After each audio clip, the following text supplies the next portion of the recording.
Yuk jadi bagian dari dakwah kami. Dukung operasional dakwah dan sosial kami, raih pahala amal jariah yang terus mengalir sampai hari kiamat. Assalamualaikum warahmatullahi wabarakatuh. Alhamdulillah wassalatu wassalamu ala Rasulillah. Segala puji dan puja kehadirat Allah Subhanahu wa taala, juga salawat dan taslim kepada Nabi besar Muhammad sallallahu alaihi wa ala alihi wa sahbihi wasallam. Saudaraku seiman, seperti biasa ketemu di Rabu siang pukul 12.30 waktu Indonesia Barat. Kita akan melanjutkan bedah buku yang mulia Riyadhus Shalihin tulis oleh Imam Nawawi rahimahullah, yang berisikan hadis-hadis pilihan dari baginda Nabi alaihi salatu wassalam. Dan insya Allah kita akan melanjutkan pada kesempatan ini bab 118 dan 119. Sebenarnya bab 118 ini sudah kita bahas dan singgung pada pertemuan yang lalu tentang anjuran memakai gamis, tapi kita akan ulangi karena sangat relevan dengan bab nomor 119. Dan kita langsung saja teman-teman sekalian untuk berdoa dulu kepada Allah Subhanahu wa taala, memohon semoga seluruh amal-amal saleh yang pernah kita kerjakan, yang sedang kita kerjakan, yang akan kita kerjakan sampai menjelang ajal datang nanti diterima dengan pahala yang sempurna. Dan juga semoga seluruh dosa yang pernah kita lakukan, sengaja tidak sengaja, besar ataupun kecil, semuanya dimaafkan oleh Allah Subhanahu wa taala dan diganti dengan kemahamurannya menjadi pahala. Dan selalu kita doakan agar negara kita selalu menjadi aman, tentram, damai. Allah jaga persatuan dan kesatuan kita, kemerdekaan kita, dan Allah berikan hidayah para pemimpin untuk menjalankan tugas dan amanah dengan baik, serta Allah mudahkan utang negara kita terlunasi dengan semudah-mudahnya, serta juga Allah Subhanahu wa taala menjadikan kita masyarakat yang selalu gotong royong, mendukung program pemerintah yang positif selama tidak maksiat kepada Allah Subhanahu wa taala, sehingga negara kita bisa menjadi contoh bagi negara-negara yang lain. Selalu kita doakan saudara-saudara kita dimanapun mereka berada sedang tertindas, semoga Allah Subhanahu wa taala ikhlaskan niat mereka, terima para syuhada mereka, mulakan Islam di tangan mereka dan tangan kita semua, dan Allah ikut sertakan kita bersama mereka di pahala, baik dengan doa, dengan harta, juga dengan jiwa kita. Dan semoga Allah Subhanahu wa taala menyatukan kita semua di surga Firdaus tanpa hisab, mana disatukan dalam majelis ilmu yang mulia ini. Allahumma amin. Baik, kita akan langsung masuk teman-teman sekalian hadis atau bab nomor 118, bab anjuran memakai gamis. Di sini diangkat sebuah hadis oleh Imam Nawawi rahimahullah, yaitu hadis nomor 793 yang berbunyi dari Ummu Salamah radhiyallahu anha. Beliau mengatakan atau beliau berkata, "Kana habbus thiyabi ila Rasulillah sallallahu alaihi wasallam al-qamis." Baju yang paling disukai oleh Rasulullah sallallahu alaihi wasallam adalah gamis. Diriwayatkan oleh Abu Daud dan juga Tirmidzi, dan beliau berkata hadis ini hadis yang hasan. Karena kita membahas tentang masalah atau kitab pakaian, maka kita akan menemukan di sini ada faedah yang penting yang bisa kita ambil, yaitu seorang muslim boleh menggunakan pakaian yang dia sukai, dan landasan hukumnya adalah firman Allah Subhanahu wa taala, tanda kutip di sini ya, adalah walibasut taqwa dzalika khair. Maksudnya potongan ayat di sini saya katakan tanda kutip adalah potongan ayat, walibasut taqwa dzalika khair, pakaian bertakwa itu jauh lebih baik. Dan dimaksud pakaian bertakwa adalah pakaian yang tidak menyingkap aurat dan juga tidak masuk pada warna-warna yang tidak dibolehkan dalam syariat ya, atau pakaian khasnya orang-orang kafir sehingga akhirnya menyerupai mereka. Nah, kalau pakaian-pakaian yang indah, yang bagus itu sangat ditekankan ya. Bahkan Allah Subhanahu wa taala mengatakan dalam firman-Nya dan kekal ditilawakan dalam Al-Qur'an oleh orang-orang beriman sampai hari kiamat nanti, ya bani Adam khudhu zinatakum 'inda kulli masjid. Ya. Hai anak Adam, ambillah baju terbaikmu, pakaian terbaikmu pada saat engkau menuju ke masjid. Jadi seorang muslim dianjurkan dan muslim memakai pakaian warna yang pas, motif yang pas, ya, ukuran yang pas, yang memang nyaman dia pakai, dan juga orang-orang bisa melihat dan menilai hal yang positif dari diri dia. Bahkan tidak dibolehkan dalam Islam untuk berpenampilan compang-camping, ya, kecuali memang dia tidak mampu ya. Kemudian juga tidak dibolehkan dalam Islam kalau dia sengaja menjatuhkan citranya, martabatnya, harga dirinya, ya, sehingga orang lain menilai negatif karena kotornya penampilan, karena berantakannya, ya, atau dia tidak bisa menata tutur kata yang baik. Ini semua ya sangat dilarang dalam Islam, agar seorang muslim berhati-hati ya. Dan Nabi SAW memberikan banyak contoh dalam riwayat-riwayat beliau. Di antaranya pernah ada sahabat datang kepada Nabi SAW di masjid, masuk dalam masjid, kemudian ditemukan dia rambutnya berantakan. Maka Nabi SAW mengatakan kepada para sahabat di sekitar beliau, beritahukan kepada orang ini agar dia segera menyisir rambutnya, keluar dari masjid dan menyisir rambutnya, kemudian dia baru masuk ke dalam masjid. Begitu juga Nabi SAW pernah menemukan ada sahabat yang berantakan penampilannya, gitu kan. Lalu Nabi SAW tanya, apa kau punya harta? Dia katakan, ada ya Rasulullah. Kata Nabi SAW, apa saja? Lalu dia sebutkan beberapa jenis hewan ternak yang menunjukkan pada saat itu orang ini mampu. Maka kata Nabi SAW, kalau begitu mana kau dari bekas nikmat Allah pada dirimu. Allah tidak ingin teman-teman sekalian kita berpenampilan buruk. Allah membuat kita pada saat mandi ya, dan merasa nyaman. Pada saat lepas mandi segar, lebih percaya diri agar kita menjaga ya kesegaran tubuh kita dan kebugaran, memberikan haknya.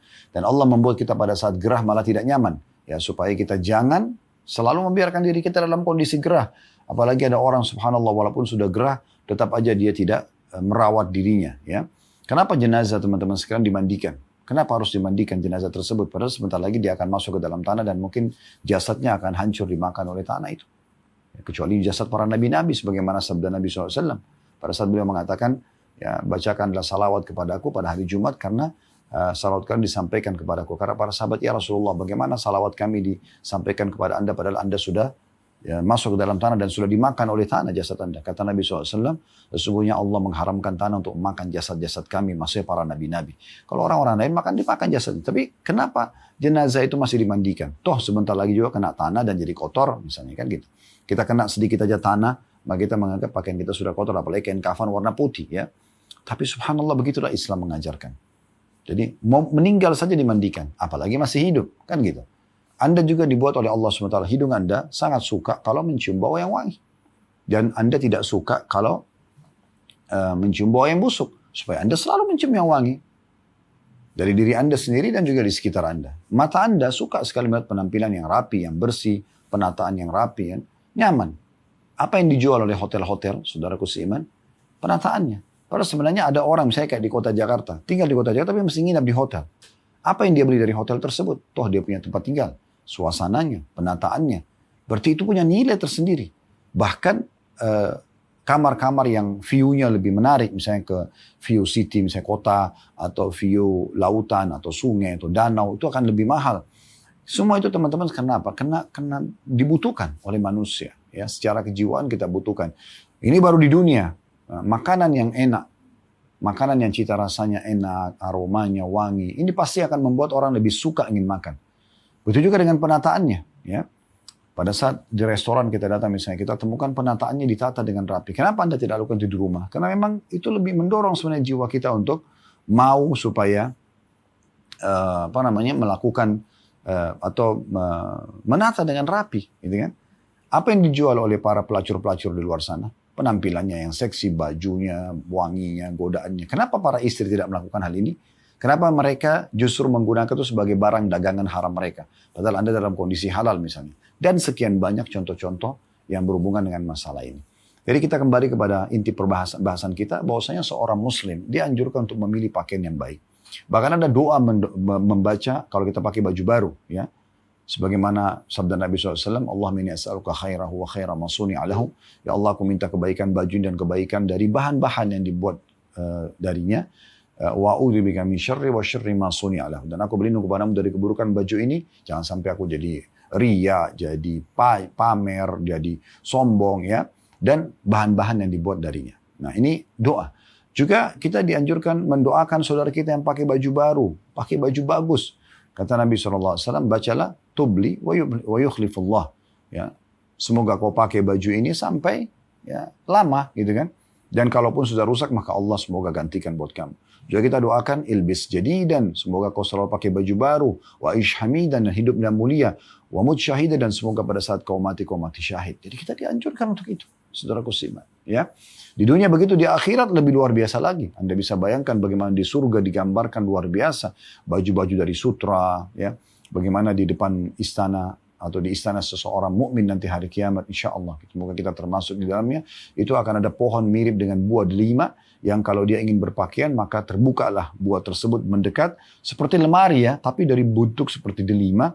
Di dalamnya ada 70 gaun dengan berbagai macam motif yang sangat indah. Dia tinggal pilih yang mana dia mau, terpakai dalam tubuhnya. Dan kalau baju itu, tempat itu lalu tertutup. Dan pada saat dia mau buka lagi, dia pengen ganti baju dalam hitungan detik pun misalnya, maka akan datang motif yang berbeda, 70 gaun yang berbeda. Begitu seterusnya. Kenapa digambarkan begitu indahnya pakaian di surga?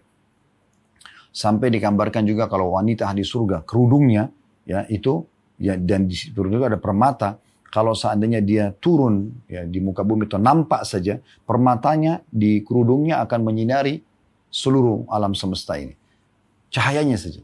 Begitu juga dengan wangi, kalau seandainya dia menghentakkan misalnya kerudungnya, maka bau wanginya akan tersebar di seluruh ya alam jagat ini. Jadi begitu gambaran yang luar biasa.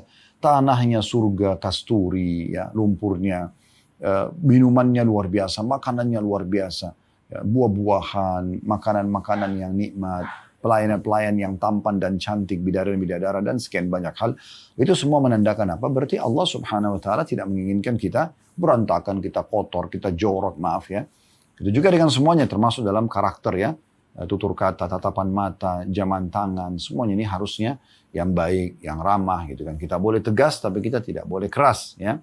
Nah, kalau kita tegas memang pada hal-hal yang dibutuhkan. Tetapi selama itu tidak dibutuhkan, kita selalu masuk ke alam yang menggembirakan ya, menyenangkan baik buat diri kita ataupun orang lain. Nah, seperti itu kurang lebih gambaran daripada pelajaran hadis ini. Yang pertama, yaitu seorang muslim dianjurkan agar menikmati apa yang Allah halalkan dan memilih yang terbaik sehingga dia pun nyaman dan lingkungannya juga akan menilai positif buat dia. Kemudian yang kedua yang bisa diambil pelajaran, bahwasanya di antara baju-baju Nabi SAW yang paling beliau sukai adalah bermodel gamis ya. Berarti yang kita tahu gamis adalah dari atas sampai ke telururkan ke bawah. Dan ini bukan berarti gamis saja yang dipakai, tidak. Boleh saja orang pakai baju yang dia sukai, dan Nabi SAW juga memiliki beragam macam baju ya. Terkadang juga beliau disilakan menggunakan baju bagian atas dan baju bagian bawah gitu kan.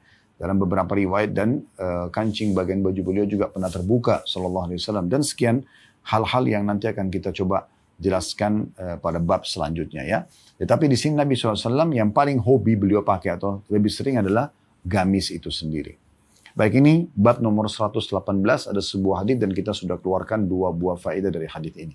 Kita lanjutkan teman-teman sekalian, bab nomor 119 masuk dalam masalah adab menggunakan pakaian terutama bagi kaum laki-laki ya. Ini ada bab khusus, bab ukuran panjang gamis, lengan baju, sarung dan ujung surban serta haramnya isbal. Nanti akan kita jelaskan masalah isbal itu jika karena kesombongan dan makruh bila tidak karena kesombongan. Ini subjudul yang ditulis oleh Imam Nawawi rahimahullah.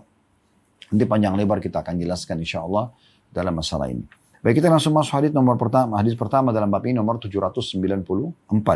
Dari Asma binti Yazid al-Ansariyah radhiyallahu anha, beliau mengatakan, kana kummu qamisi Rasulillah sallallahu alaihi wasallam ila rusghi.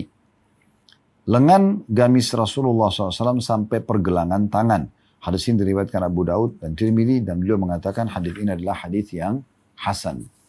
Dari riwayat ini kita bisa lihat bagaimana pelajaran pertama kecerdasan wanita yang mulia ini, yaitu Asma binti Yazid al-Ansariyah radhiyallahu anha, di mana kami selalu sampaikan pada saat belajar hadis, salah satu metode yang kami gunakan adalah setiap sahabat atau sahabiat Nabi yang menjadi penyebab penyebutan hadis, ya, kronologisnya atau menceritakan tentang fi'liyatun Nabi SAW atau perbuatan Nabi SAW, maka berarti menandakan ini satu kelebihan tersendiri, kita jadikan sebagai faedah khusus.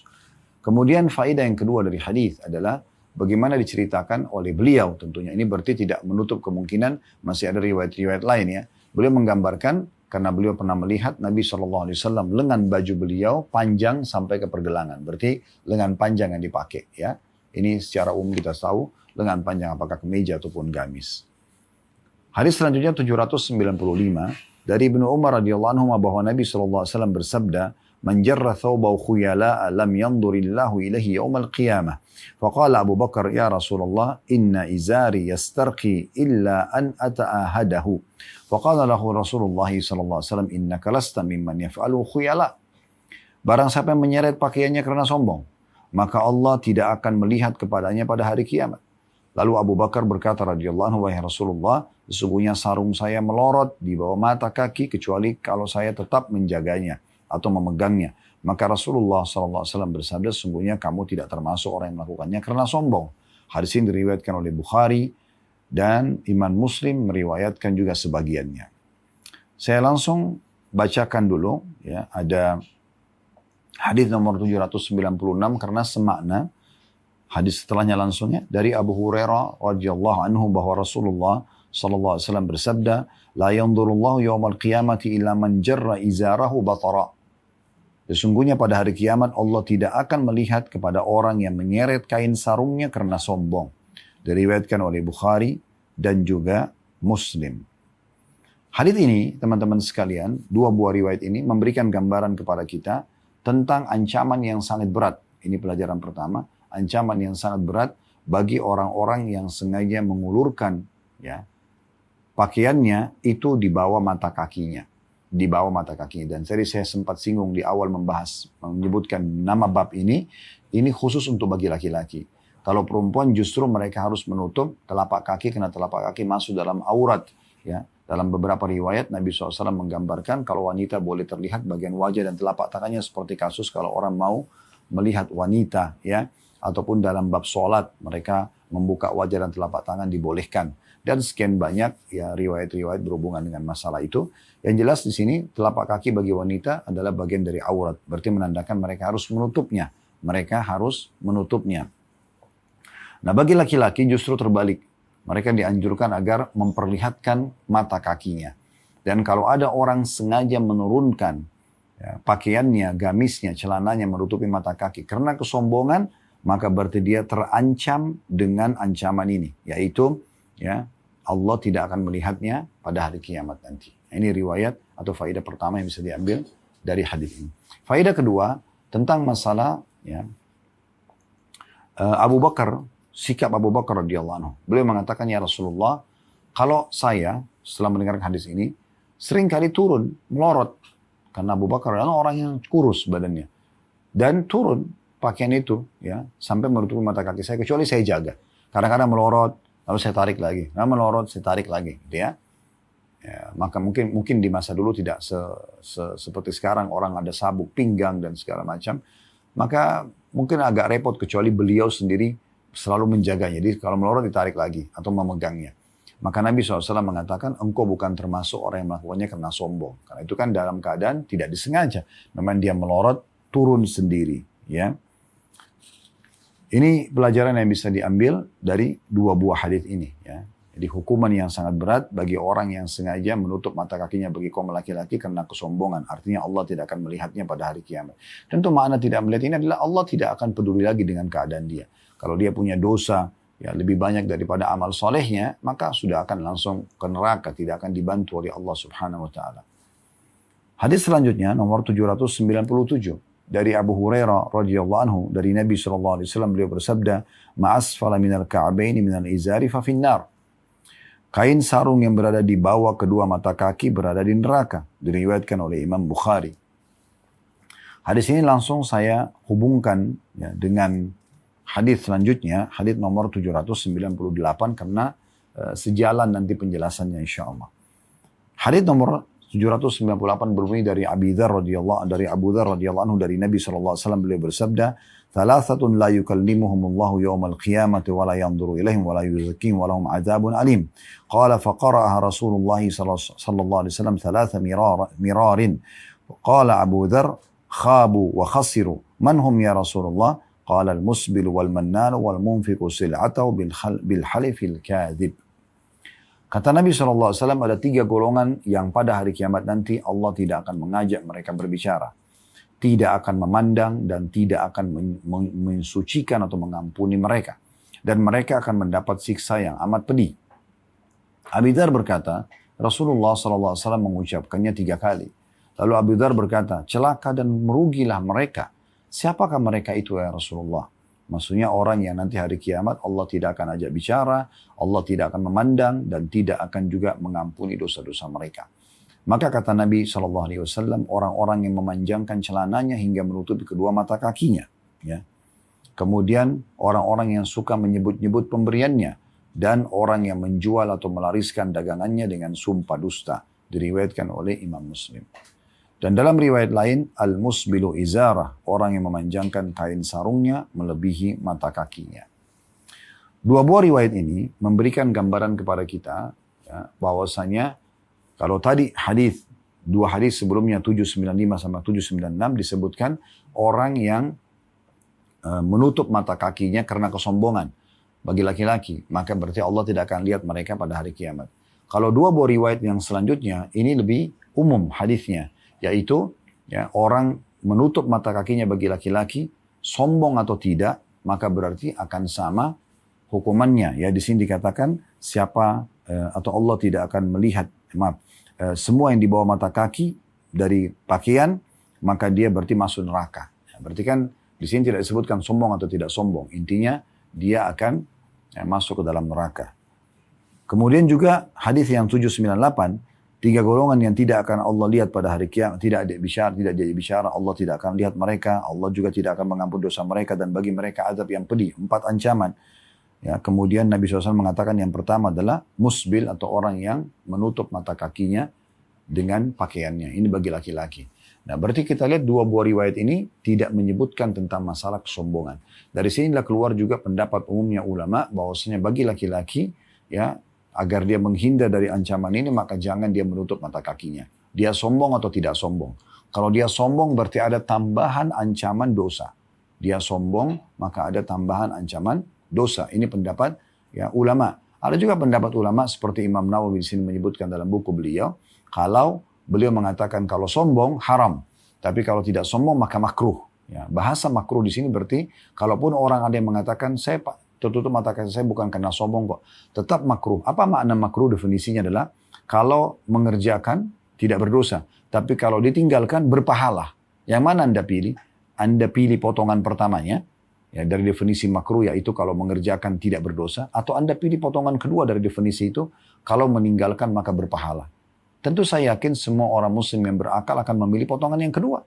Tidak usah dia berpatokan dengan potongan yang pertama, yaitu tentang masalah kalau dia menutup, kalau dia mengerjakan maka dia tidak berdosa.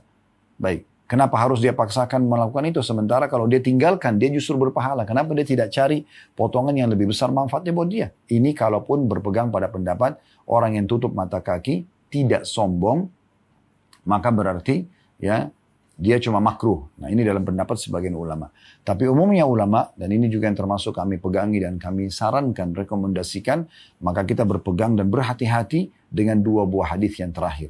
Yaitu, ya, bahwasanya semua orang yang menutup mata kakinya bagi laki-laki, maka hukumnya menjadi haram, sombong atau tidak. Ya, ini pendapat-pendapat ulama yang sudah umum ya diketahui oleh di publik pun bisa atau di media sosial bisa dibaca tentang perselisihan pendapat yang ada di antara mereka. Tapi saya sudah katakan tadi, ya untuk berjaga-jaga dan kami rekomendasikan lebih baik Anda berpegang pada pendapat umumnya ulama yang mengatakan bahwasanya sombong atau tidak sombong maka hukumnya dia larang, diharamkan. Karena memang ada ancaman di sini ya. Kata Nabi SAW di hadis nomor 797, ma'asfara minal ka'baini minal izari fahiya finnar. Semua pakaian yang menjulur sampai menutup mata kaki bagi laki-laki, maka dalam api neraka. Gitu kan. Baik, jadi pelajaran pertama dari hadis yang bisa kita ambil adanya larangan ya dari Rasulullah SAW setiap muslim laki-laki untuk menutup mata kakinya.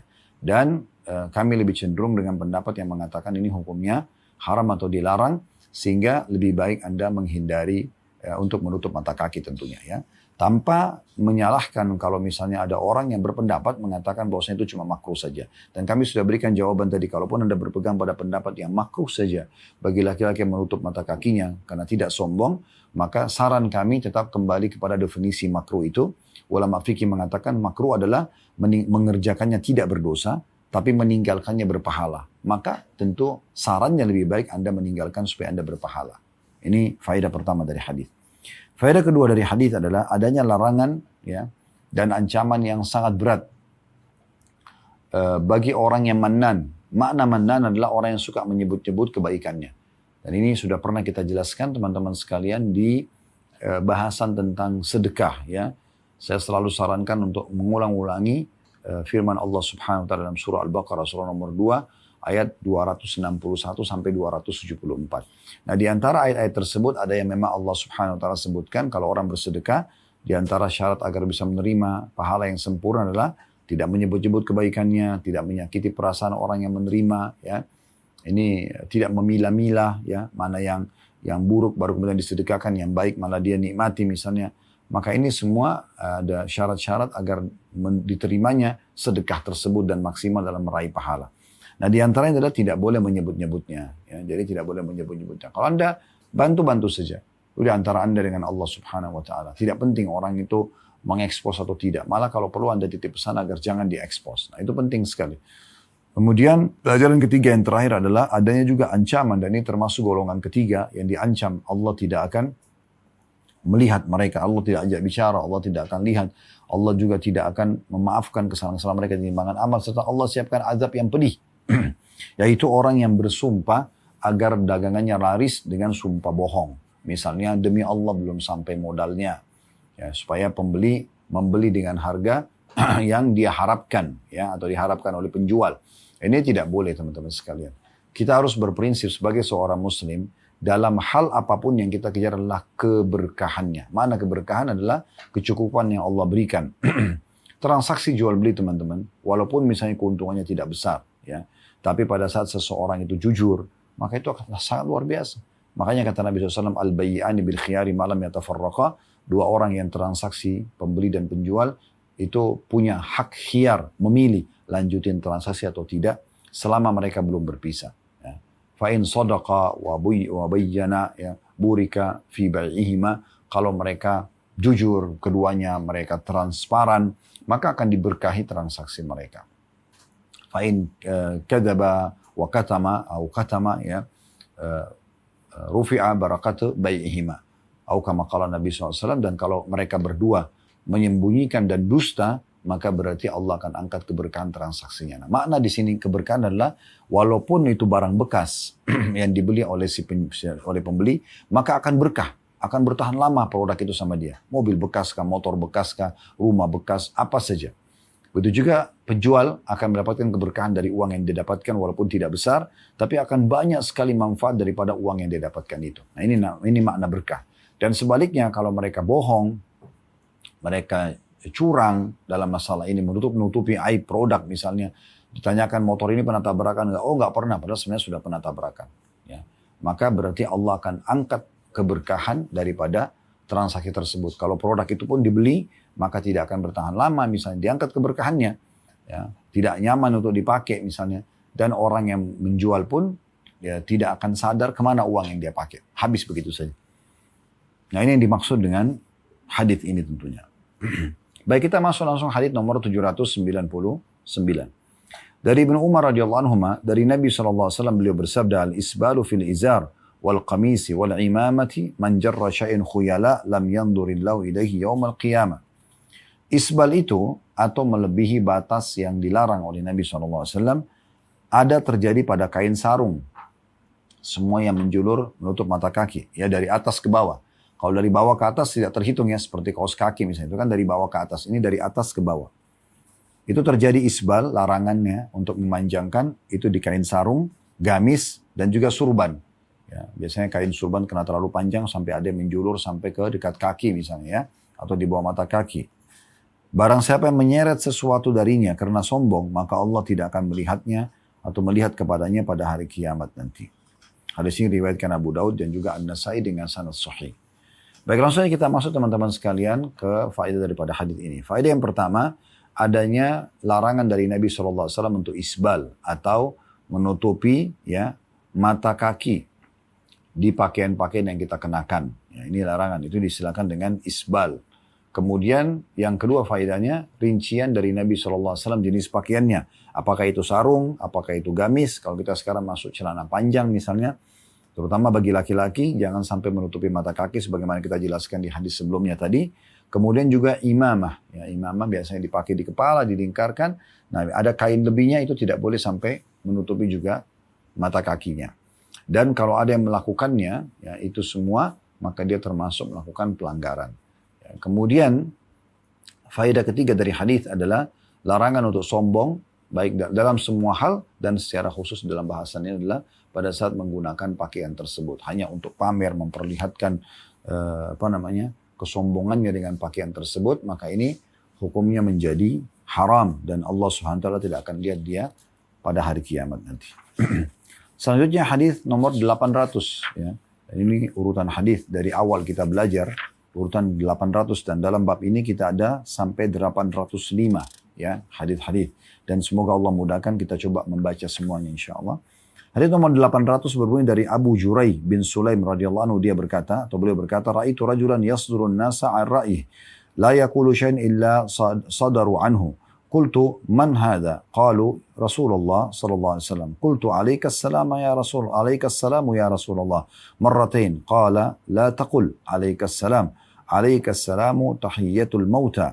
Qul assalamu alayka. Qala qultu anta Rasulullah. قال أنا رسول الله الذي إذا أصابك ضر فدعوته كشفه عنك وإذا أصابك عام سنة فدعوته أنبتها لك وإذا كنت بأرض فكر أو فلات فضلت راحلتك فدعوته ردها عليك قال قلت اعهد إلي قال لا تصبن أحدا قال فما سببت بعده حرا ولا عبدا ولا بعيرا ولا شاة ولا تحكرن من المعروف شيئا وأن تكلم أخاك وأنت منبسط إليه وجهك إن ذلك من المعروف وارفع إزارك إلى نصف الساق فإن أبيت فإلى الكعبين وإياك وإسبال الإزار فإنها من المخيلة وإن الله لا يحب المخيلة وإن امرؤ شتمك وعيرك بما يعلم فيك فلا تعيره بما تعلم فيه فإنما وبال ذلك عليه. Terjemahannya, ini perkataan dari sahabat yang mulia Abu Jurai bin Sulaim radhiyallahu anhu. Beliau mengatakan, saya melihat seseorang yang ucapannya menjadi rujukan orang-orang. Dia tidak mengucapkan sesuatu kecuali mereka merujuk kepadanya. Lalu saya pun bertanya, siapakah orang ini? Mereka menjawab, Rasulullah atau utusan Allah subhanahu wa ta'ala. Lalu saya berkata, alaikassalam wahai Rasulullah. Dua kali, maka beliau bersabda, jangan mengucapkan alaikassalam, ya, untuk musalam. Ya. Karena itu adalah penghormatan kepada orang yang sudah mati, tapi ucapkanlah assalamualaikum, atau semoga keselamatan tercurahkan kepada kalian. Maka Abu Jurai berkata, saya bertanya, Anda utusan Allah? Maka beliau sallallahu alaihi wasallam mengatakan, saya adalah utusan Allah. Allah adalah Tuhan yang apabila kamu bertimpa atau tertimpa kesusahan lalu kamu berdoa kepadanya, pasti dia menghilangkannya darimu. Apabila kamu tertimpa musim peceklik, lalu kamu berdoa kepadanya, pasti dia akan menumbuhkan tanaman untukmu. Apabila kamu berada di tanah tandus atau gurun, lalu hewan tungganganmu hilang, kemudian kamu memohon kepadanya, maka pasti dia akan mengembalikan kepadamu. Abu Jurai berkata, saya berkata, berwasiatlah kepadaku. Beliau sallallahu alaihi wasallam mengatakan, jangan sekali-kali kamu mencaci maki siapapun. Maka Abu Jurai mengatakan, maka setelah saya mendengarkan wasiat itu, saya tidak pernah mencaci maki seorang yang merdeka, hamba sahaya, tidak pula unta dan kambing. Lalu Rasulullah SAW melanjutkan, dan janganlah kamu meremehkan kebaikan sedikit pun. Dan kamu harus berbicara dengan saudaramu dengan wajahmu yang cerah. Sesungguhnya yang demikian itu adalah bagian daripada kebaikan. Dan angkatlah kain sarungmu sampai ke pertengahan betis. Jika kamu tidak mau, maka sampai kedua mata kaki dan jauhilah isbal atau menutupi mata kaki. Karena itu adalah termasuk kesombongan. Di situ ada putusan nomor 579, Imam Nawawi mengatakan kesombongan yaitu merendahkan orang lain dan rasa bangga kepada diri sendiri atas orang lain. Dan sungguhnya, lanjutan hadisnya, sungguhnya Allah tidak menyukai kesombongan. Apabila ada orang yang mencacimu dan mencelamu dengan sesuatu yang dia ketahui ada padamu, maka janganlah kamu membalas mencelanya dengan sesuatu yang mana kamu ketahui ada padanya. Karena sungguhnya akibat buruk dari hal itu akan kembali kepadanya. Hadis ini diriwayatkan Abu Daud dan juga Tirmidzi dengan sanad sahih, dan Tirmidzi mengatakan hadis ini hasan sahih. Baik, dari hadis yang cukup panjang ini kita langsung saja ngambil pelajaran dan faedahnya teman-teman sekalian. Yang pertama, kecerdasan Abu Jurai bin Sulaim radhiyallahu anhu, di mana beliau sallallahu alaihi wasallam menukil kepada kita kronologis penyebutan hadis yang kebetulan memang pada saat terjadi langsung pada beliau radhiyallahu anhu. Pelajaran kedua dari hadis, ya, bahwasanya Nabi sallallahu alaihi wasallam menjadi rujukan bagi setiap orang beriman dalam segala hal. Di sini disebutkan oleh Abu Jurai bagaimana perkataannya selalu dijadikan rujukan dan setiap ada apa-apa selalu orang kembali kepadanya. Dan memang itulah salah satu tujuan daripada diutusnya baginda Nabi alaihi salatu wassalam. Beliau menjadi mubasysyiran wa nadhira, penyampai berita gembira bagi orang-orang yang patuh dengan pahala yang besar, kebahagiaan hidup di dunia, masuk ke surga di akhirat, dan juga nadhira, pemberi peringatan ya kepada orang-orang yang melakukan pelanggaran-pelanggaran dengan ancaman hukuman di dunia, ancaman di kuburan, ancaman di neraka nanti, maka ini adalah memang pantas untuk dijadikan rujukan karena beliau adalah penyelamat bagi kita, ya, juru penyelamat bagi semua manusia tentunya adalah baginda Nabi SAW. Pelajaran yang ketiga, adanya anjuran agar kalau salam mengucapkan Assalamualaikum, ya, dan bukan kita balik alaikassalam, ya. Karena kalau kita mulai dengan alaikassalam untuk musalam, maka kata Nabi SAW ini untuk orang mati, ya. Tapi kalau orang yang hidup, kita mengatakan Assalamualaikum, semoga keselamatan tercurahkan untukmu. Doa untuk orang masih hidup. Jadi dalam retorika bahasa Arab memang ada perbedaan dalam menggunakan bahasa ini. Jadi kita jangan mengatakan alaikassalam, tapi kita balik Assalamu alaika atau Assalamualaikum. Ya. Itu pelajaran ketiga. Pelajaran keempat dari hadis yang perlu ditekankan adalah bagaimana seseorang boleh bertanya dan memastikan tentang siapa atau status seseorang. Misalnya di sini Abu Jurairah radhiyallahu anhu bertanya, apakah Anda utusan Allah? Boleh Anda bertanya, apakah Anda seorang alim? Apakah Anda seorang ustadz? Apakah Anda seorang kiai? Sebelum Anda bertanya, supaya Anda tahu, Anda bertanya pada ahlinya. Ini juga masuk dalam bidang umumnya. Kalau Anda bisa Anda mengatakan misalnya, apakah Anda seorang insinyur? Apakah Anda seorang dokter? Sebelum Anda konsultasi supaya Anda tahu, oh ini orang yang tepat untuk saya konsultasi. Ini disebutkan bagaimana Abu Jurairah pada saat orang mengatakan pun dia adalah Rasulullah, beliau masih bertanya, apakah Anda utusan Allah? Maka Nabi SAW menjawab, iya. Itu pelajaran yang keempat. Pelajaran yang kelima dari hadis adalah bagaimana perlunya seseorang meyakini tentang risalah Nabi Muhammad SAW dan bagaimana kemahakuasaan Allah Subhanahu Wa Taala. Ini di sini Nabi SAW ingin membuat Abu Jurairah lebih yakin lagi dan memastikan kalau saya bukan cuma sekedar utusan Allah, tapi perlu kamu tahu Allah ini adalah disebutkanlah ciri-ciri Allah Subhanahu Wa Taala. Dia adalah Tuhan. Apabila kamu tertimpa kesusahan, lalu kamu berdoa kepadanya, pasti Dia akan menghilangkan. Berarti Nabi SAW sekaligus mengajarkan tauhid kepada Abu Jurairah. Ya, ini pelajaran yang luar biasa. Bagaimana pentingnya seseorang menjelaskan, ya, selain status dia juga menjelaskan tentang apa atau sedikit memberikan gambaran tentang status dia. Misalnya seorang dokter, lalu kemudian dia menggambarkan tentang sedikit ilmu dia tentang masalah dokter tersebut, kesehatan misalnya. Supaya orang lebih yakin. Nah di sini contoh itu saja. Dalam ilmu agama juga sama. Apakah Anda seorang kiai, seorang ustadz, maka dia mengatakan iya. Dan sebagai buktinya, saya pernah menekuni S1 di bidang ini misalnya. Boleh saja.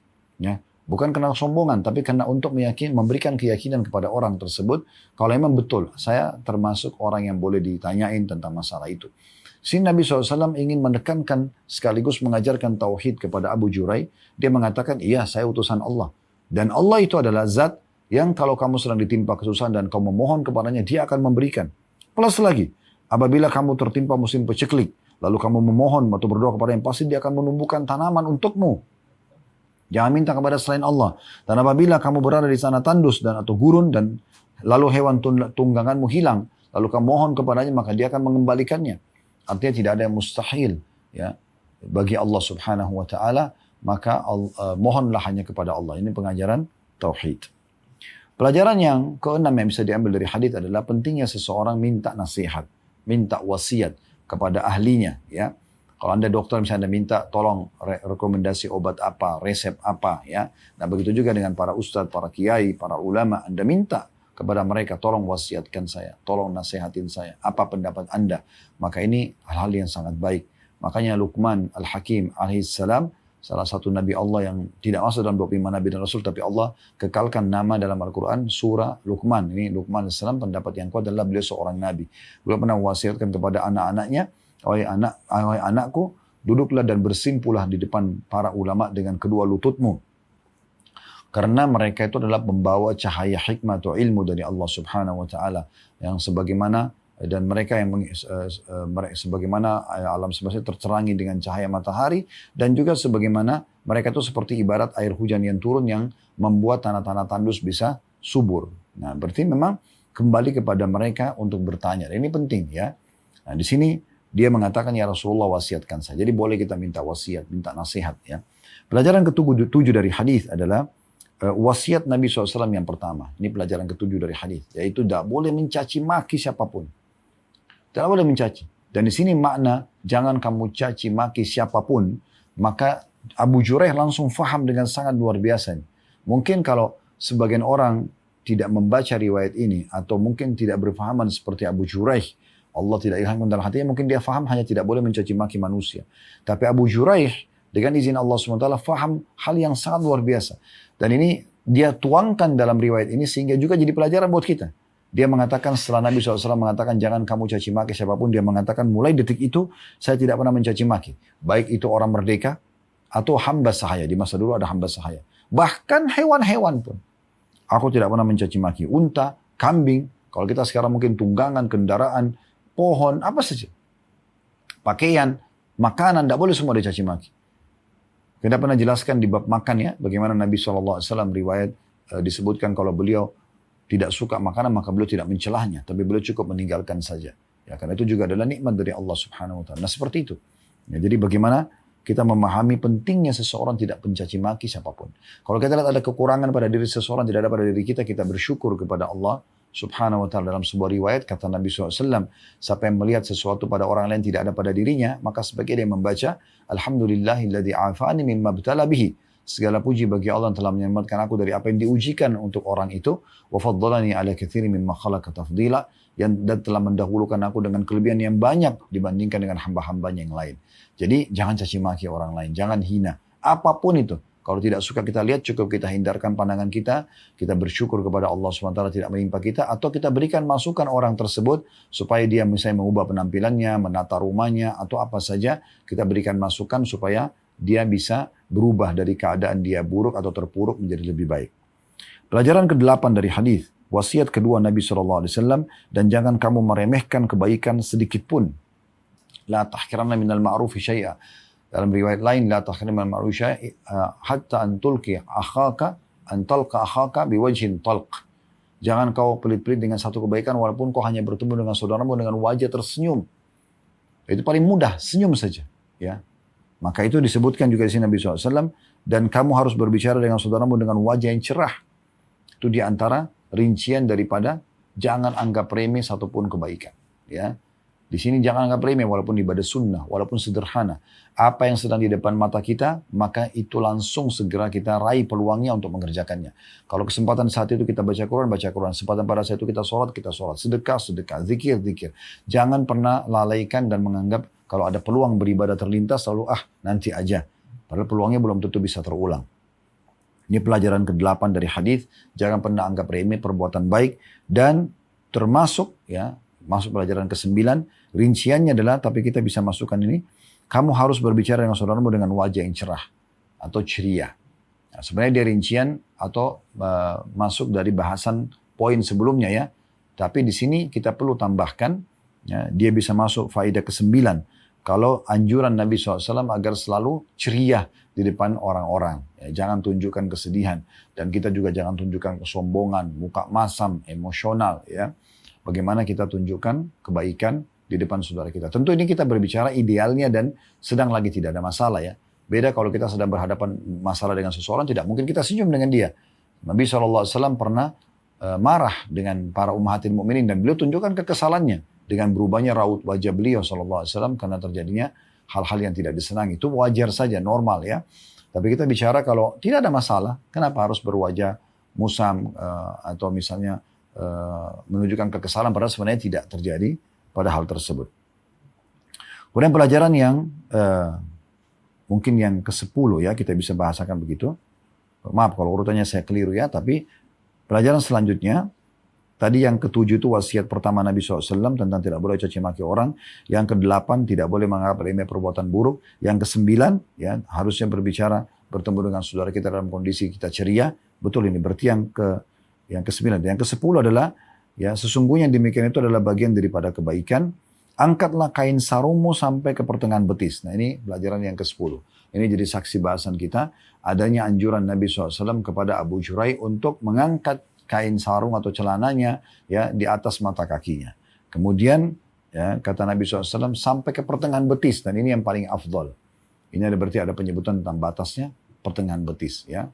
Kemudian kalau kamu tidak mau, maksudnya belum bisa, minimal kamu harus taruh di atas mata kakimu. Lalu beliau mengatakan, ya, dan jauhilah isbal, menjulurkan justru menutup mata kaki. Karena itu termasuk dalam kesombongan. Nah, dalil ini, hadits ini, menjadikan kelompok tadi kedua yang mengatakan haramnya menutup mata kaki bagi laki-laki, bagi hadits ini. Ya, beliau atau para ulama mengatakan, di sini penyebutan sabda Nabi SAW, ya, kalau orang isbal, walaupun dia tidak niat sombong, tapi akan membawanya pada kesombongan. Karena kata Nabi SAW, karena itu termasuk bagian dari kesombongan, yaitu menutup mata kaki bagi kaum laki-laki. Ini pelajaran yang ke-10 dari hadis, adanya larangan untuk isbal, dan ini saksi bahasan kita. Ya. Kemudian pelajaran yang ke-11, Allah Subhanahu wa taala mengharamkan kesombongan, dan juga ya, sombong itu adalah sifat khasnya Allah Subhanahu wa taala. Sebagaimana Allah mengatakan dalam hadis qudsi, sesungguhnya kesombongan itu dan kebesaran adalah pakaianku, ya. Siapa yang menyaingiku di situ, maka aku akan lemparkan dia ke dalam api neraka, ya. Kemudian pelajaran yang ke-12 yang bisa diambil, yaitu larangan dari Nabi SAW untuk membalas cacian dan celaan orang lain. Walaupun sebenarnya ada pada kita. Misalnya kita melakukan satu perbuatan lalu dicela, kita tidak usah balas. Ya, karena nanti perbuatan dia itu justru akan kembali kepada dia juga. Akan ada akibat dari perbuatannya itu. Hukuman dari perbuatannya itu. Dan ini sebuah pesan yang penting sekali teman-teman sekalian. Kita harus yakin Allah Subhanahu wa taala Maha melihat, Maha mengetahui, ya. Dan Allah Subhanahu wa taala ya tidak tinggal diam. Kalau ada orang yang menzalimi Anda, tidak usah Anda khawatir. Allah Subhanahu wa taala akan bersama dengan Anda dengan caranya, ya, dan luar biasa kalau Allah Subhanahu wa taala yang mengatur strategi. Makanya Allah Subhanahu wa taala mengatakan innahum yakiduna kaida wa akidu kaida. Para orang-orang itu mengatur tipu daya dan aku pun mengatur tipu daya itu, ya. Dan Allah SWT mengatakan ayat lain, inna kaidi matin, sesungguhnya tipu dayaku itu sangat kuat, ya. Allah Subhanahu wa taala lebih kuat. Jadi kita tidak usah membalas agar kita bisa meraih pahala dari perbuatan buruk orang tersebut, ya. Karena kalaupun ada kesalahan dalam diri kita, orang itu tidak punya hak untuk menyalah-nyalahkan kita. Dia bisa menasihatin, memberikan masukan, ya, tapi bukan berarti harus mencelah, ya, apa diri kita karena misalnya kita melakukan satu pelanggaran, gitu kan. Hadis nomor 801 berbunyi dari Abu Hurairah radhiyallahu anhu, beliau berkata, "Bainama rajulun yusalli musbilun izara, qala lahu Rasulullah sallallahu alaihi wasallam, idhhab fatawadda." Fadhahaba fatawadda, thumma jaa'a, faqala idhhab fatawadda. Faqala lahu rajul, ya Rasulullah, ma laka amartahu an yatawadda, thumma sakata anhu. Qala innahu kana yusalli wa huwa musbilun izara, wa inna Allah la yaqbalu salata rajulin musbilin. Tidak ada, kata Abu Hurairah, tak kala ada seseorang yang sedang sholat dengan sarung yang isbal, menutup mata kakinya, maka Rasulullah SAW bersabda kepadanya, pergi dan berwuduklah. Dia lalu pergi berwuduk, kemudian kembali. Maka Rasulullah SAW bersabda lagi kepada dia, pergi dan berwuduklah. Maka seseorang bertanya kepada Rasulullah SAW, wahai Rasulullah, mengapa engkau atau anda memerintahkannya berwuduk, kemudian anda diam terhadapnya? Maka Nabi SAW mengatakan, sungguhnya dia tadi sholat dengan sarung yang isbal. Dan sungguhnya Allah tidak menerima sholat orang yang berpakaian isbal. Hadis ini riwayatkan Abu Daud dengan sanad sahih dan juga berdasarkan syarat Imam Muslim. Riwayat ini teman-teman langsung saja kita ambil faedahnya. Faedah yang pertama dari hadis, kecerdasan Abu Hurairah radhiyallahu anhu. Ini sudah sering kita bilang, ya. Ada sahabat dia menjadi penyebab menyampaikan, dia penyebab kronologis hadis, atau misalnya dia menyampaikan penyebab kronologis hadis, atau dia menceritakan tentang salah satu, ya, perbuatan Nabi SAW yang bisa sampai kepada kita sebagai sebuah hukum dan informasi. Ini sebuah faedah sendiri, ya. Faedah yang kedua dari hadis, selain yang pertama keutamaan Abu Hurairah radhiyallahu anhu, yaitu tentang batalnya sholat orang yang sholat sementara dia isbal. Hukumnya batal, ya. Kecuali memang dia tidak sengaja pakaiannya atau sarungnya melorot, lalu kemudian dia berusaha menariknya kembali, maka itu berbeda. Tapi kalau dia sengaja dalam kondisi sholat dan mata kakinya tertutup bagi kaum laki-laki, maka jelas dalam lafaz hadis ini Nabi SAW mengatakan Allah tidak akan menerima sholat seseorang yang musbil atau menutup mata kakinya. Ya, berarti kalaupun ada pendapat tadi yang mengatakan bahwasanya isbal itu hukumnya hanya makruh, itu di luar sholat. Kalau dalam sholat itu jelas hadisnya dia akan membatalkan sholat tersebut. Oleh karena itu tidak boleh kita sholat dalam kondisi, terutama laki-laki, untuk menutup atau dalam kondisi menutup mata kaki kita. Tiga buah hadis terakhir, 802 sampai ya, 805. 802 ini cukup panjang hadisnya, saya akan bacakan. Dari Qais ibn Bishr At-Taglibi, beliau mengatakan, saya diberitahu oleh bapakku, dia adalah teman dekatnya Abu Darda radhiyallahu anhu. Dia berkata, kana bi Damashqa rajulun min ashabin Nabi sallallahu alaihi wasallam yuqalu lahu Ibnu Hanbaliyah wa kana rajulan mutawahhidan qallama yujalisun nas innama huwa salah فإذا فرغ فإنما هو تصبيح وتكبير حتى يأتي أهله فمر بنا ونحن عند أبي الدرداء فقال له أبو الدرداء كلمة تنفعنا ولا تضرك قال بعث رسول الله صلى الله عليه وسلم سرية فقدمت فجاء رجل منهم فجلس في المجلس الذي يجلس فيه رسول الله صلى الله عليه وسلم فقال لرجل إلى جنبه لو رأيتنا حين التقينا نحن والعدو فحمل فلان وطعن فقال خذها مني وأنا الغلام الجفاري كيف ترى في قوله قال ما أراه إلا قد بطل أجره فسمع بذلك آخر فقال ما أرى بذلك بأسا فتنازع حتى سمع رسول الله صلى الله عليه وسلم فقال سبحان الله لا بأس أن يؤجر ويحمد فرأيت أبا الدرداء سر بذلك وجعل يرفع رأسه إليه ويقول أنت سمعت ذلك من رسول الله صلى الله عليه وسلم فيقول نعم فما زال يعيد عليه حتى إني لأقول لا يبركن على ركبتيه قال فمر بنا يوما آخر فقال له أبو الدرداء كلمة تنفعنا ولا تضرك قال لنا رسول الله صلى الله عليه وسلم المنفق على الخيل كالباسط يداه بالصدقة لا يقبلها ثم مر بنا يوما آخر فقال له أبو الدرداء كلمة تنفعنا ولا تضرك قال رسول الله صلى الله عليه وسلم نعم الرجل خريم الأسدي لولا طول جمته وإسبال إزاره فبلغ ذلك خريما فعجل فأخذ شفرة فقطع بها جمته إلى أذنيه ورفع إزاره إلى أنصاف ساقيه ثم مر بنا يوما آخر فقال له أبو الدرداء كلمة تنفعنا ولا تضرك قال سمعت رسول الله صلى الله عليه وسلم يقول إنكم قادمون على إخوانكم فأصلحوا رحالكم وأصلحوا لباسكم حتى تكونوا كأنكم شامة في الناس فإن الله لا يحب الفحش ولا التفحش. Terjemahannya, kata perawi hadis kita Qais ibn Bishr At-Taglibi rahimahullah, seorang tabi'in, dia mengatakan, saya diberitahukan oleh ayah saya dan dia adalah teman dekatnya Abu Darda. Di Damaskus ada seorang sahabat Nabi SAW yang dikenal dengan nama Ibnu Al-Hanbaliyah radhiyallahu anhu. Dia adalah seorang yang senang menyendiri, jarang bergaul dengan orang lain. Keluarnya hanya untuk sholat. Jika sudah selesai sholat, yang dilakukannya hanya tasbih dan takbir hingga dia mendatangi keluarganya atau pulang. Maka orang itu melewati kami ketika kami sedang duduk di samping Abu Darda. Maka Abu Darda pun berkata kepadanya, ucapkanlah satu kalimat yang bermanfaat bagi kami dan tidak merugikanmu. Sampai sini dulu, karena hadisnya cukup panjang, kita langsung ambil faedah. Ya.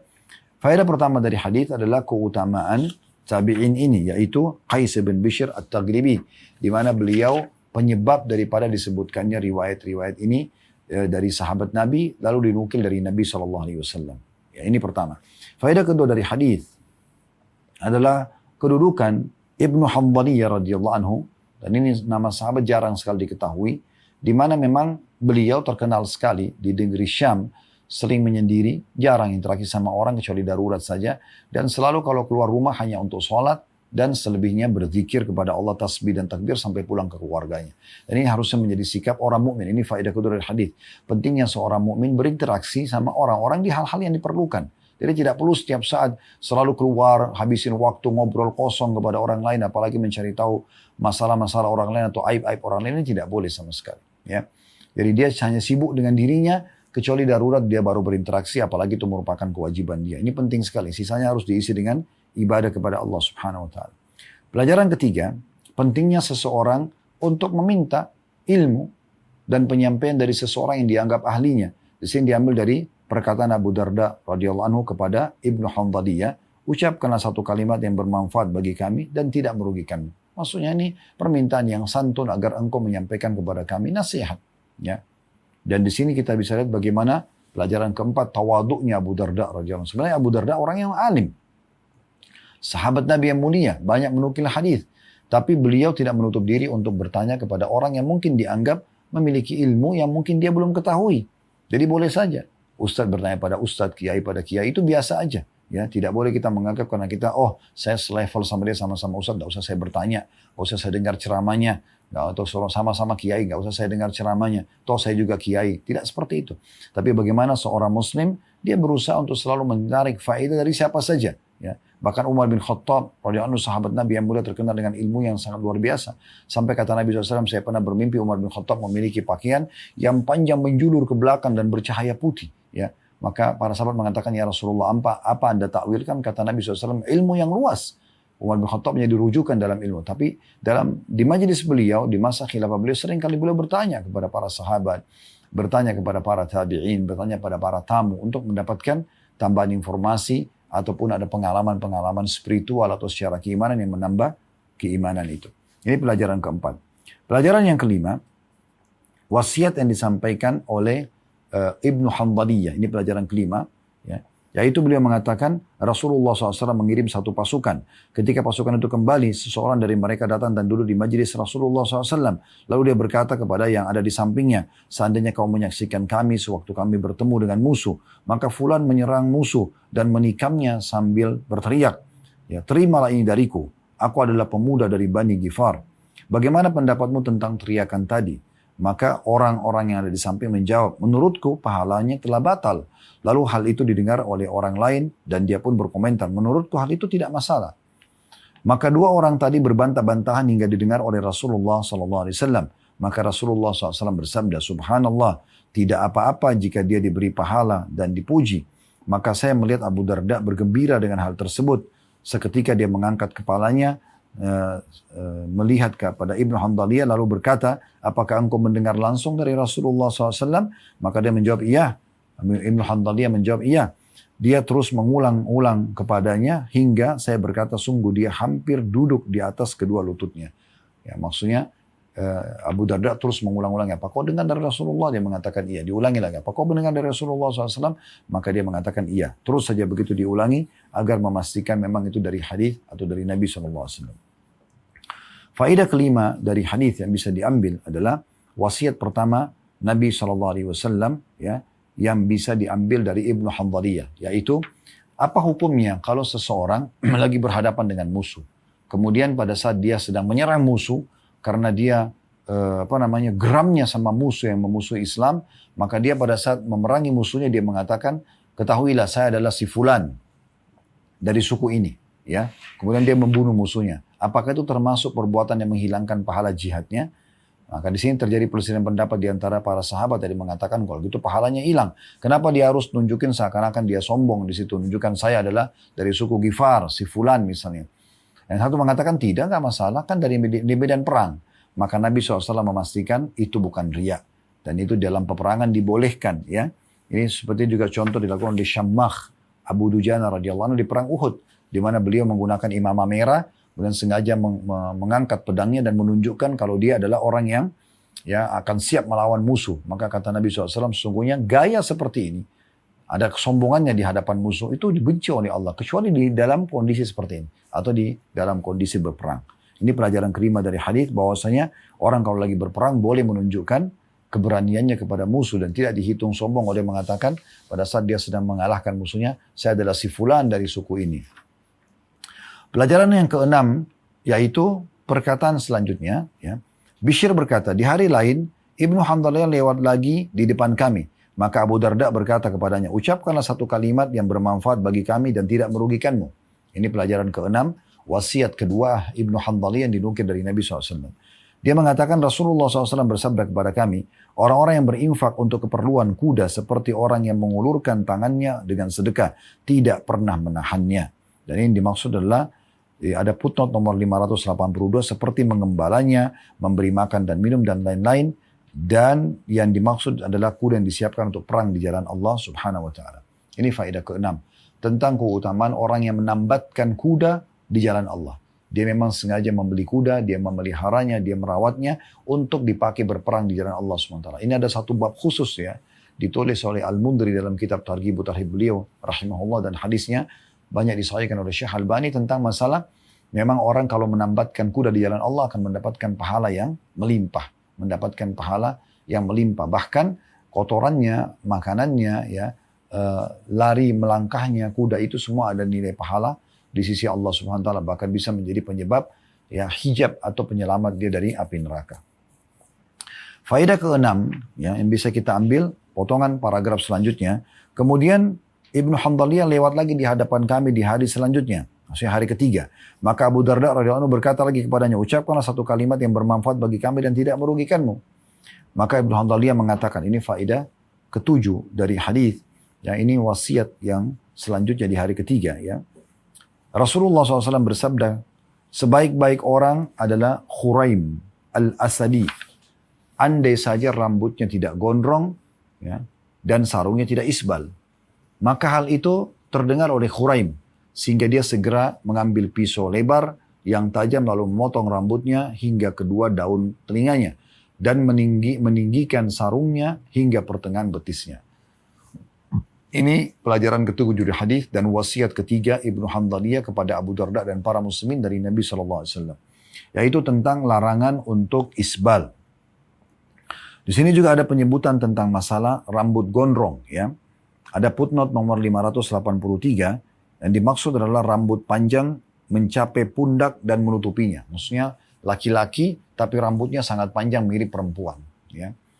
Maka Nabi SAW pernah mengatakan sebenarnya Khuraim al-Asadi itu adalah orang yang baik.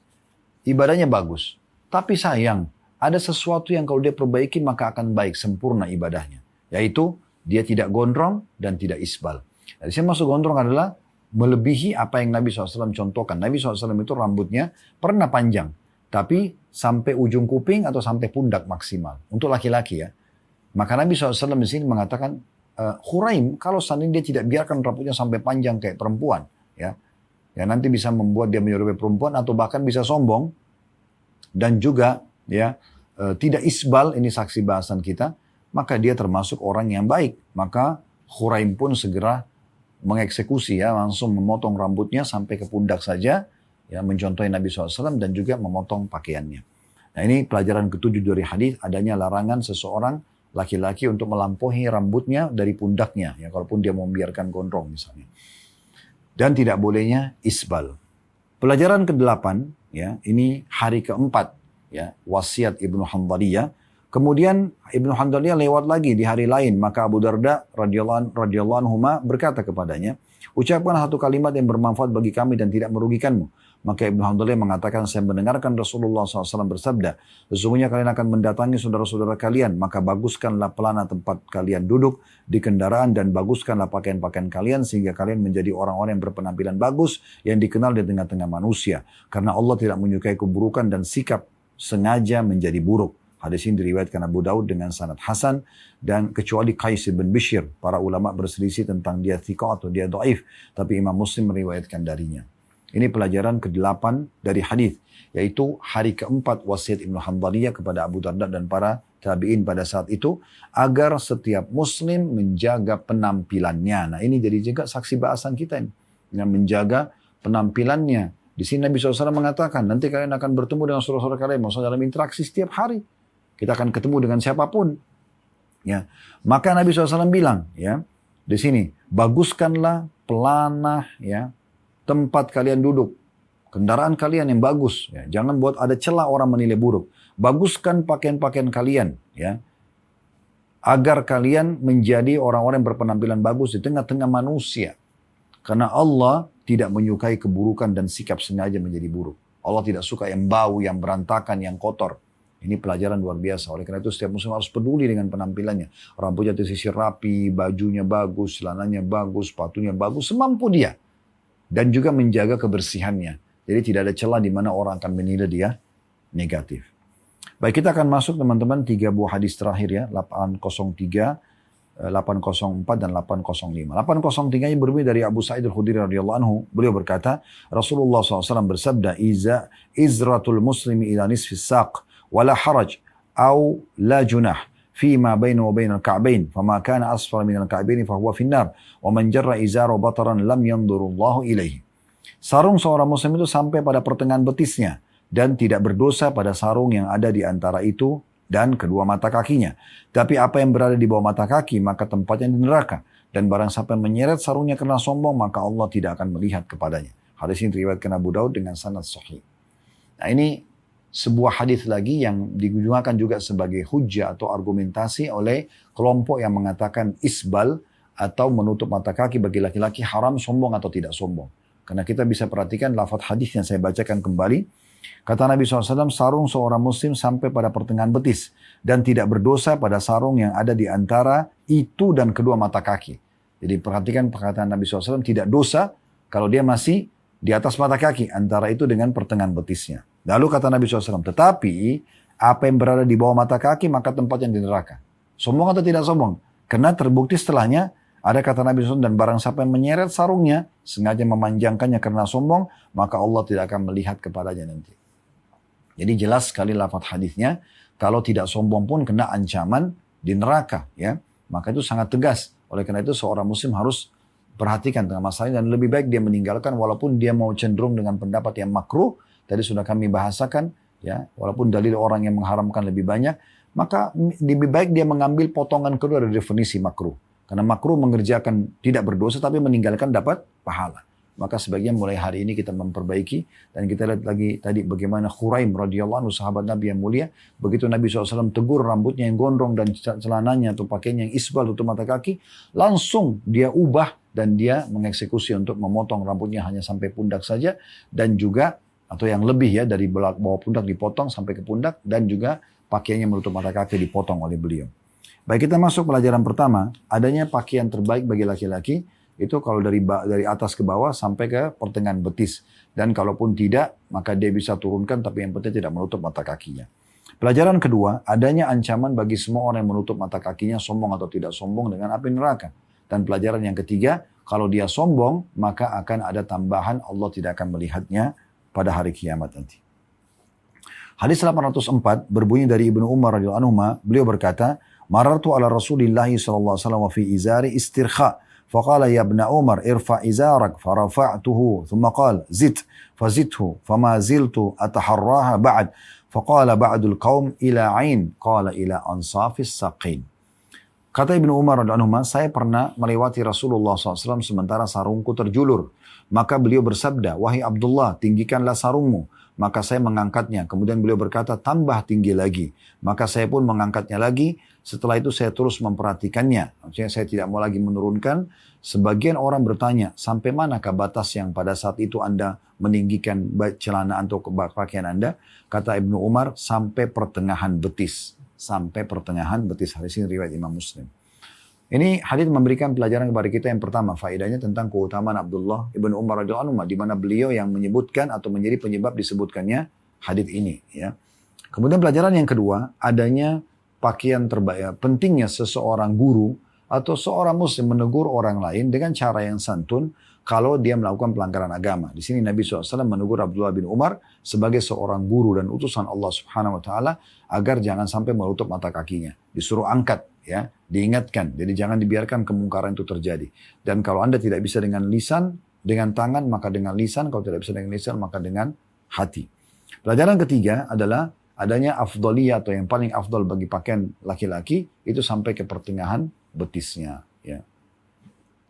Ada sering saya dengar orang mengatakan, kenapa sih harus mengangkat celana di atas mata kaki? Sepertinya celananya tergantung, cingkrang, dan segala macam istilah yang mereka gunakan. Hati-hati saudaraku dengan kata-kata seperti ini, karena ini Anda seakan-akan sedang menghardik dan menyalahkan apa yang Nabi SAW sarankan. Anda bukan sedang menyerang orang yang sedang Anda tidak suka dengan pakaiannya itu, tapi Anda sedang menyerang ya, penyampai daripada instruksi itu Rasulullah SAW yang juga menerima langsung dari Sang Pencipta Allah Subhanahu Wa Taala. Kalau Anda tidak mau lakukan, maka jangan Anda mengolok-olok orang lain yang sudah melakukan sunnah Nabi SAW. Ini penting sekali. Dan yang unik, kadang-kadang orang seperti ini, dia membahas tentang celana yang naik sedikit di atas mata kaki. Dan itu dipermasalahkan, dianggap itu kampungan, dianggap itu cingkrang, dianggap itu ini dan itu, garis keras atau apalah istilah mereka gunakan. Tapi mereka tidak berbicara dengan orang yang memakai celana sampai di atas betisnya. Misalnya sampai di atas pahanya. Berapa banyak orang yang pakai celana pendek, laki-laki dan perempuan, itu melanggar agama. Kenapa Anda tidak hardik? Itu jelas melanggar agama, gitu kan? Ada orang yang pakai celana lebih pendek lagi. Mungkin sudah seperti tidak pakai celana, tapi subhanallah tidak dihardik. Ada orang yang pakai celana ketat, terbentuk tubuhnya, yang juga tidak dihardik, tidak diingatkan. Padahal itu kemungkaran jelas. Kenapa yang mencontoh sunnah Nabi SAW Anda hardik? Dan kenapa orang yang melanggar agama justru tidak dihardik? Ya, itu jawaban ada di diri Anda tentunya. Baik, kita masuk ke hadis terakhir di dalam bab ini, hadis nomor 805 dari Ibnu Umar radhiyallahu anhuma. Beliau berkata, Rasulullah SAW bersabda, "Man jarra thawba khuyala lam yandurillahu ilaihi yawmal qiyamah." Faqalat Ummu Salamah, "Fa kaifa tasna'u an-nisa'u bidhululihinna." Saya ulangi, bidhululihinna. Ya, saya ulangi dari awal, "Man jarra thawba khuyala lam yandurillahu ilaihi yawmal qiyamah." Faqalat Ummu Salamah, "Fa kaifa tasna'u an-nisa'u bidhululihinna?" Qala yurkhina shibra. Qalat idan tankashifu aqdamuhunna. Qala fayurkhinahu dhira'an wala yazidna. Kata Nabi SAW, barang siapa menyeret pakaiannya karena sombong, maka Allah tidak akan melihat padanya pada hari kiamat. Maka Ummu Salamah radhiyallahu anha berkata sebagai seorang wanita, apa yang harus diperbuat oleh para wanita pada ujung-ujung pakaiannya? Maka beliau bersabda, mereka menjulurkan satu jengkal, maksudnya di bawah mata kaki, ya supaya tertutup telapak kakinya. Ummu Salamah berkata, kalau begitu telapak kaki mereka akan terlihat. Maka kata Nabi SAW, mereka menjulurkan satu hasta dan tidak boleh lebih daripada itu. Hadis ini riwayat Abu Daud dan Tirmidzi, dan beliau mengatakan hadis ini hasan sahih. Hadis ini menutup bab kita teman-teman sekalian, dan kita langsung ambil faedahnya. Yang pertama, tentang larangan orang yang menjulurkan pakaiannya di bawah mata kaki, yaitu bagi laki-laki karena sombong, dan dia akan tidak akan dilihat oleh Allah SWT pada hari kiamat. Sudah kita jelaskan tadi, sombong tidak sombong, pendapat ulama dan juga dalil-dalilnya. Kemudian yang kedua, yang bisa diambil kecerdasan Ummu Salamah radhiyallahu anha, di mana beliau bertanya tentang bagaimana lalu wanita, apakah sama dengan laki-laki, juga harus dibawa di atas mata kaki, bahkan sampai ke pertengahan betis? Kata Nabi SAW, tidak. Kalau laki-laki, kalau perempuan berbeda. Mereka menurunkan justru dari mata kakinya satu jengkal, supaya menutup telapak kaki. Lalu Ummu Salamah mengatakan, ya Rasulullah, kalau begitu masih kelihatan telapak kakinya. Maka Nabi SAW mengatakan, kalau gitu ulurkanlah satu hasta, ya. Berarti kurang lebih satu siku, itu maksimal. Tidak boleh lebih daripada itu.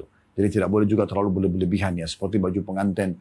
Biasa orang-orang non-muslim itu sampai panjang sekali ke belakang, maka itu ya, bertolak belakang dengan ajaran Nabi SAW. Jadi pelajaran pertama tentang masalah larangan orang yang menjulurkan pakaiannya karena sombong, ya, bagi laki-laki di bawah mata kaki, bagi perempuan justru hukumnya ini faedah kedua, itu boleh menurunkan justru di bawah mata kaki, tapi maksimal ukurannya adalah satu hasta. Satu jengkal kalau sudah rasa cukup, oke. Kalau lebih, maka bisa sampai satu hasta. Allahu a'lam.